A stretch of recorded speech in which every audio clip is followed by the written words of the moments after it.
Welcome to the Bulletproof Cashflow podcast, the go-to place to gain financial freedom through real estate investing. Here we interview investors, mentors, and entrepreneurs who share their secrets and advice to help you build passive income. Let's get into the show. Hey everyone, this is Agostino. Today's guest is a highly accomplished real estate finance and investment pro with over 20 years of experience in multiple entrepreneurial ventures.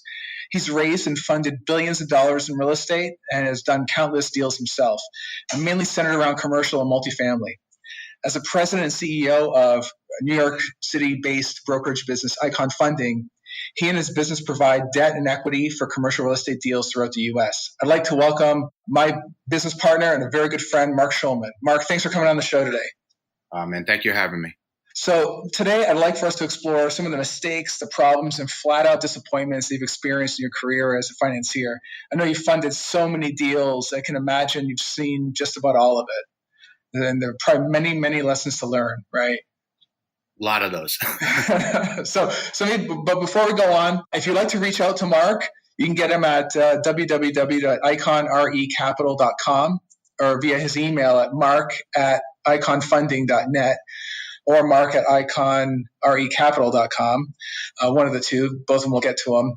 Okay, Marc, so maybe you can tell us a little bit about your background and how you got started in the whole real estate game. Yeah, sure. So as you said, I'm in the business 20 plus years. Actually, real estate was kind of like my first language.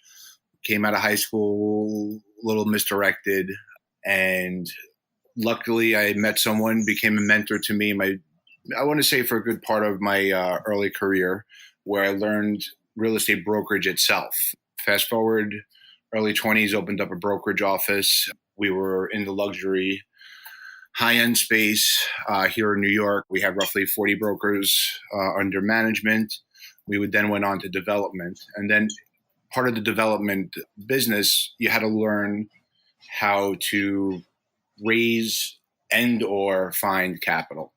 And then that's kind of when the financing kicked in, and so did our investments that we currently purchase on our own. It actually seems like yesterday, but 20 years passes fast in this business. It's almost like every day is a new day with learning. Everyone thinks real estate's kind of like a one-size-fits-all scenario, and I haven't seen a similar deal, right?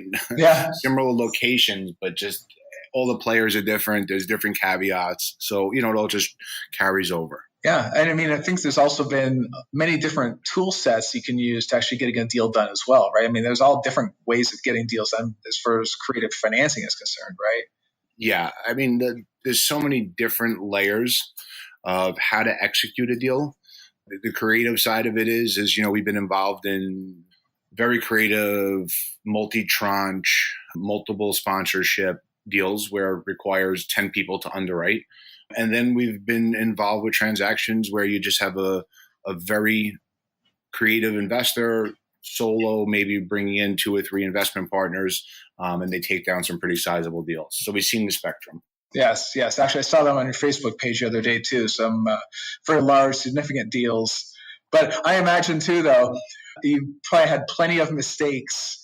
Or not even mistakes for that matter, but a lot of examples of bad deals that maybe or things that just went really, really hairy, I'm guessing, right? Oh, yeah. With all the good comes a little bit of bad. Yeah, maybe can you recall like one that really stands out and maybe some of the big lessons learned from it? Sure. Back in the last bubble burst, we were doing some developing. Personally, we over leveraged ourselves and we know the business, right? So understanding leverage, how it works, and why it works, I think is a real important tool for an investor, seasoned or kind of getting their feet wet. So we over leveraged ourselves doing a decent sized project, and the market just really turned faster than we forecasted. We had our indication that, this isn't going to last too much longer. We just didn't expect it to happen as fast as it did. So we had about 7 million, low sevens out on a deal. And, we were about 75% complete.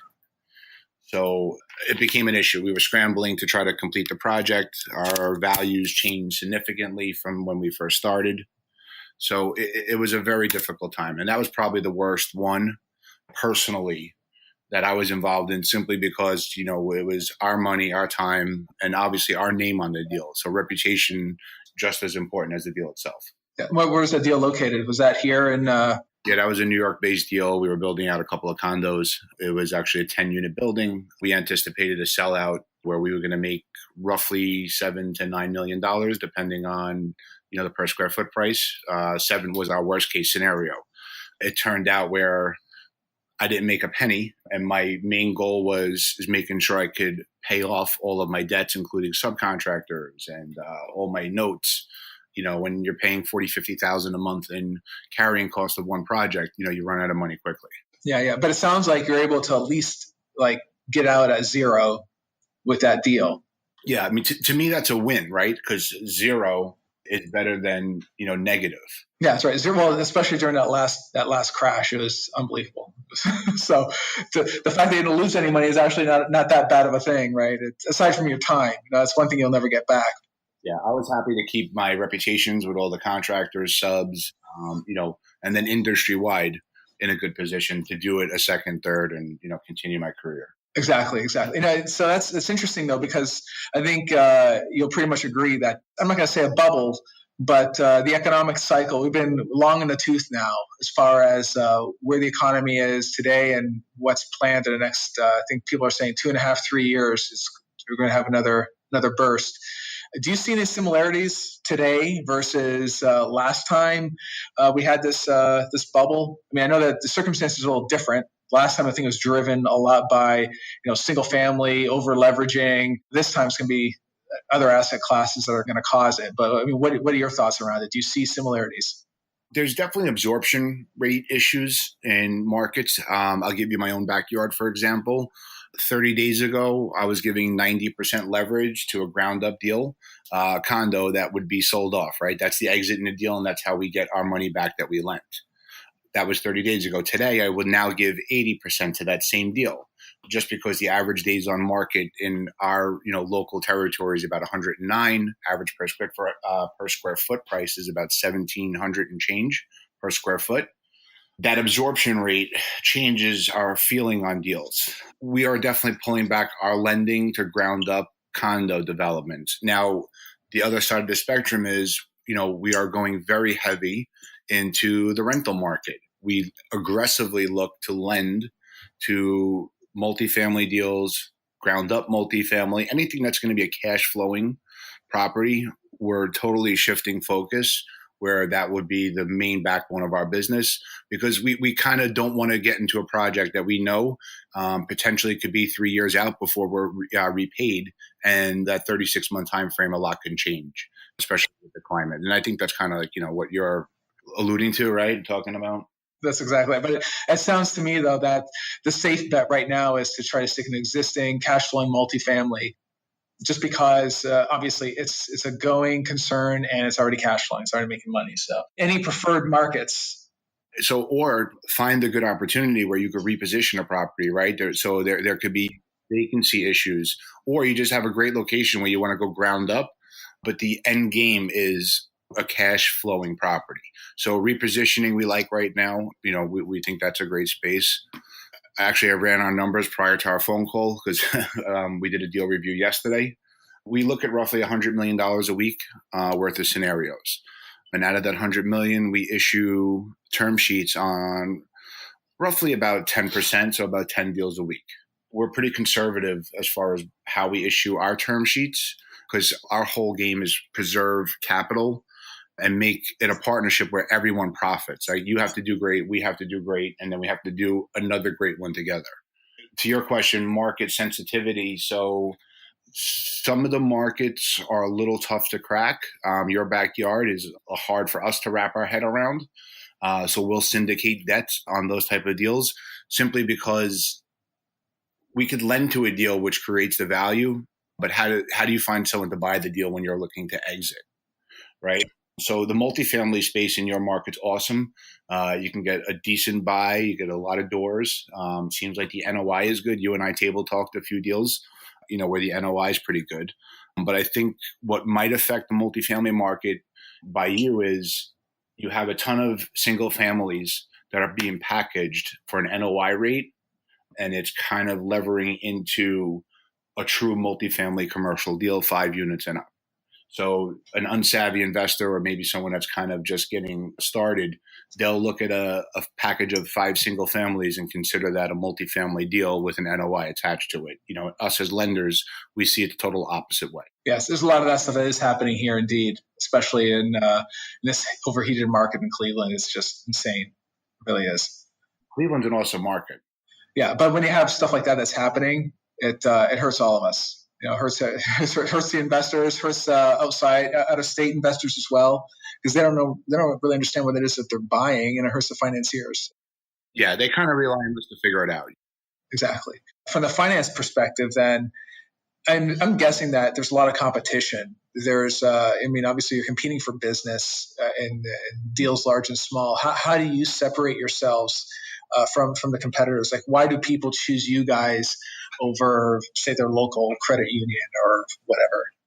Yeah, so our competitive edge is, we have institutional level capital that we could deploy, but we offer boutique level services, right? So that's like the real 30,000 feet look at it.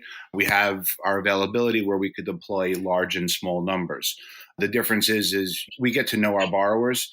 That's first and foremost. Once everyone gets comfortable with each other, we really consider it a partnership. The deal has to work for both of us because we both have to get out to the other side for it to work.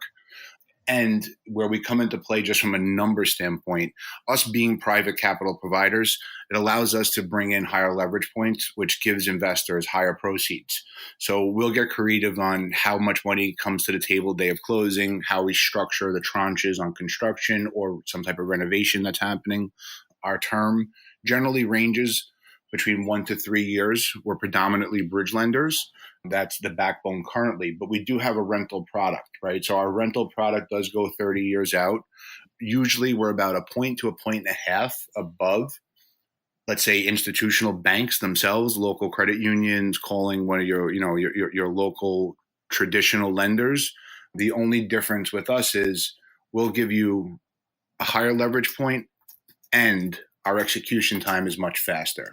So, if you need to close in the next week or so with an institutional bank, it's basically virtually impossible. The amount of boxes they need to check will take 1 week worth of paperwork. Our process is kind of straightforward, right? We like the deal, we're in. What's next? Yeah. So that means that your underwriting must be really, really tight as far as the process is concerned, I imagine, right? So in terms of a deal size preference, what do you typically? What's your sweet spot?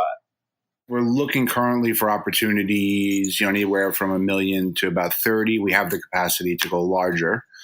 We would just bring in a secondary fund to maybe syndicate the debt alongside us. Okay. Yeah, but our sweet spot right now is about 5 to 15 range, and it's predominantly made up of repositioning product and some type of cash flowing component property that someone's going in there doing, some type of reposition, light renovation. And we've been seeing a lot of ground up multifamily deals that we've been very aggressive on.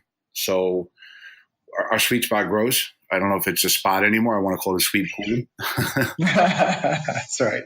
Yeah, we're pretty flexible. Our underwriting, we have the capacity to underwrite everything from a single asset to a large portfolio.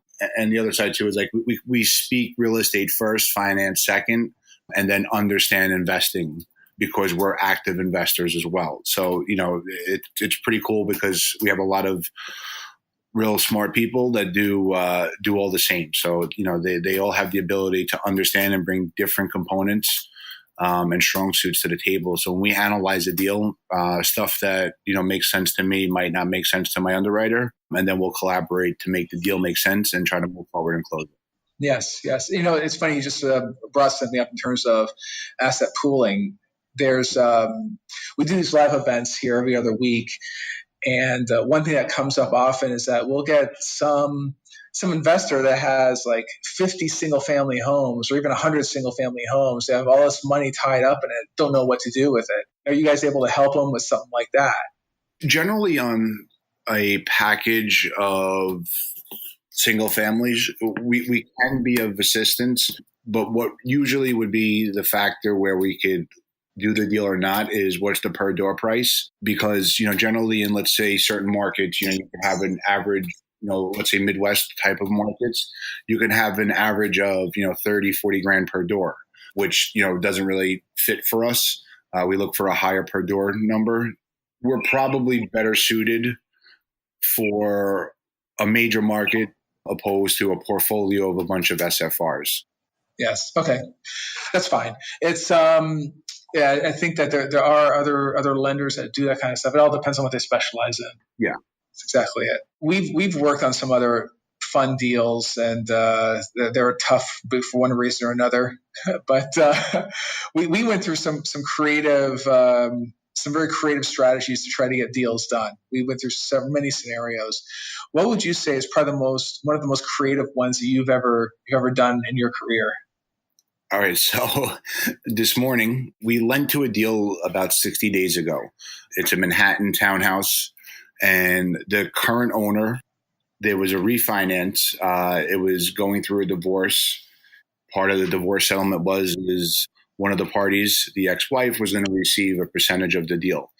The husband, who is now kind of a borrower, not really like peripherally borrower, was going to take title in an entity and develop a very green townhouse, which is like, kind of, I don't want to say trendy, but he was definitely setting the market, in that area. He doesn't qualify on paper.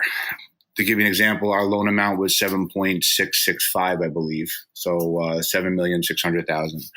And he doesn't qualify. He makes $100,000 a year. The property doesn't make money. It's a single family residence that he's going to convert into an awesome space and put it back to market for a profit. So what we did is his contractor was awesome, right? The builder was like a rock star, ton of projects under his belt. Resume was great. We suggested to the contractor, and I'm leaving out the part that the owner of the property, the ex-husband, happens to live in London, and the property is, obviously here in the States. Mm. So not on site, no money, no credit, and basically just took this project on. So, we were able to make a deal with the contractor to partner with him as a true JV, right? Not table talk type of partners, created a real JV structure. We were able to lend to the deal using the asset along with the contractor's profile to make it work. And that literally was probably the most creative one, simply because the dollar size, people are all over the world that own it. A contractor that just thought he was building out a job for somebody now signed on the loan alongside the current owner. It got very creative, a lot of discussions. And as you can imagine, a lot of lawyers involved to make sure that everybody was safe. But ultimately, deal closed. And, we had a conversation this morning about releasing another about $200,000 to a draw schedule for his construction. Nice. Yeah. So, that's kind of one of the most recent ones that probably was super highly creative for a single family, play. Yeah, I think the importance of partnering with the right people, that's ultimately what it is, whether it's getting a deal done or even when it comes to mentorship as well. So this is one solid example, right? Yeah. Amazing. Great stuff. Well, you and I have talked pretty creative, right, on how maybe me and you could do something in the past, and That's right. Yeah, the one big deal that we were discussing was really going to be a great way to back into it, but it's too bad it didn't go. Yeah. I mean, listen, the way deals get done is just figuring out how to get them done. It's not necessarily always a straight line. Sometimes it requires so many different ways to do it, and a lot of people got different opinions too. So yeah, that's right. So what advice do you have for someone that's looking to raise capital? So I know you guys raise capital and you guys already have all the relationships in place. And we're talking obviously a lot of large dollars. But when it comes to a syndicator, which I know you've worked with plenty of those guys, do you have any advice for someone like that is they need to raise $1 million for a deal? What sort of advice do you give them to raise that capital for someone that's fairly green? Yeah. So, I mean, you kind of opened up with it. Partner with the right people, partner with the right people, and partner with the right people. And the reason why I say it like that is because there's so many so-called gurus, right? Mm-hmm. There's a ton of information online right now about how to buy things with no money down. And I know this is slightly off topic, but there's a lot of information available to people where they consider themselves a real estate investor, but don't actually invest in real estate. So there's a difference between someone wholesaling versus somebody closing and versus somebody that's an active investor that has a portfolio or even a single asset that pays them monthly. Understanding, how lenders see that is a big thing. So back to your question is your partnerships need to be aligned with the right people that could execute. So raising capital it's almost like a little bit of a science, but it's heavy in relationships. So if the deal works, right, generally the money will come. Sometimes you need to reach out to your immediate network, right, your family and friends. But that also, I don't know how deep that well goes, right? Sometimes that well, bottoms out pretty quickly. I always experience syndicators doing better, actually raising capital through active investors or other syndicators. Because sometimes syndicators could do pretty well on deals. And, the next opportunity could be yours that you're trying to pool $1 million for our $20 million loan and we need 20% from you. I'm sorry, $10 million. No, I know what you meant. Nice. Raising capital becomes an art form. Know your product. Know what you're selling. Guys call us up looking for some type of capital for a deal, and they just don't know what they're talking about, right? It's going to scare us pretty quickly.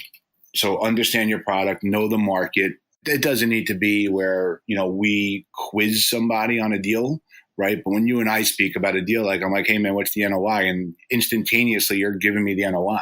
And most of the time, you're telling me not only the NOI, but you're telling me your whole model on the deal. Like you send me your modeling, right? So that's part of raising capital. From a lender side, right? We're looking at, how'd you model it? What's the experience level at? But raising capital on the private side is, did you package the deal correctly? Does the product sound right?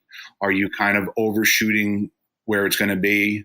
Meaning, we're going to reposition a property and you're going to have a 30% uptick because you put some flowers out front. It's not realistic. I just really think it comes down to is find investors that are active investors, right? Not people that are, doing some flips or wholesale, because those really aren't real estate investor. So an active investor that has a passive income or is actively investing in the income, actively investing in real estate that provides income, is probably a good source because they speak real estate. Trying to pitch a deal to someone that just maybe made some money in life, but doesn't really understand the product itself, it's usually a tougher sell. That's right. Yeah. So it's more than just having a bunch of cash lying around. Yeah, you can have someone that has the cash available, but if they don't know what they're saying, they don't have the lingo down, they don't know how to qualify the asset. Yeah, you would never borrow to such a person. Absolutely. No, it makes total sense. Going to your buddy that, has a pretty successful career or business, whatever it is, might be liquid for, $1 million, wants to maybe roll with you on a deal for $500,000. Explaining to him the deal, he's automatically on the defense, right? Yes. And it's not intentional because, you're relatively, if you're raising capital and you're kind of getting started, he knows that about you. He knows it's kind of your first couple of steps here. The trust factor as a friend is one thing, but, understanding from a business relationship and does this deal make money is a whole different thing. So if you go to someone that's active in the space and you're like, hey, man, I got this rock star deal. We like it. I'll tell you why, right? Here's my modeling on it. I'd love to get your thoughts and maybe you could jump in with me, help me out getting to the finish line. And usually it's the lighthearted conversations like that probably go further with a true investor, right? Yeah. Or even if you position it like not even so much as help me get to the finish line, but also to say something like, hey, I found this deal. We partner up. I'll give you a return of X percent. It's like you're leading with the benefit as opposed to begging and pleading someone, which I find that happens a lot too with many new investors. They think that the investor's doing them a favor. And as a matter of fact, they want a return, and that's the way it should be. Yeah. Absolutely. So now when it comes to your career, which spans more than 20 years, if you had to restart your whole career all over again, what would you do differently? What I would do differently is I would definitely pick my mentors better. when I was younger, right, as I mentioned earlier, I had a pretty good mentor for brokerage, right? But he was awesome at that period of time. If I had the rewind button, I probably would have found somebody that had more of the finance and the investment experience that I could have learned from. The other thing too is I would have made stuff happen faster. I felt I, had decent movement, right? But I didn't have explosion. I was cautious. I listened to too many people that didn't know what they were really talking about. I was listening to people's limiting beliefs that, they told me what they could do, right? But not really what I could do. Their beliefs, imposed on me and it held me back, right? But it wasn't them holding me back. I still had to do it. So, and then that just kind of goes around who you surround yourself with. You talk to people that, do a 9-to-5 thing and you're like, hey man, I'm going to go do real estate. I don't know when I'm getting paid, but when it happens, it's going to be a lot of money. Right. Yep. That's right.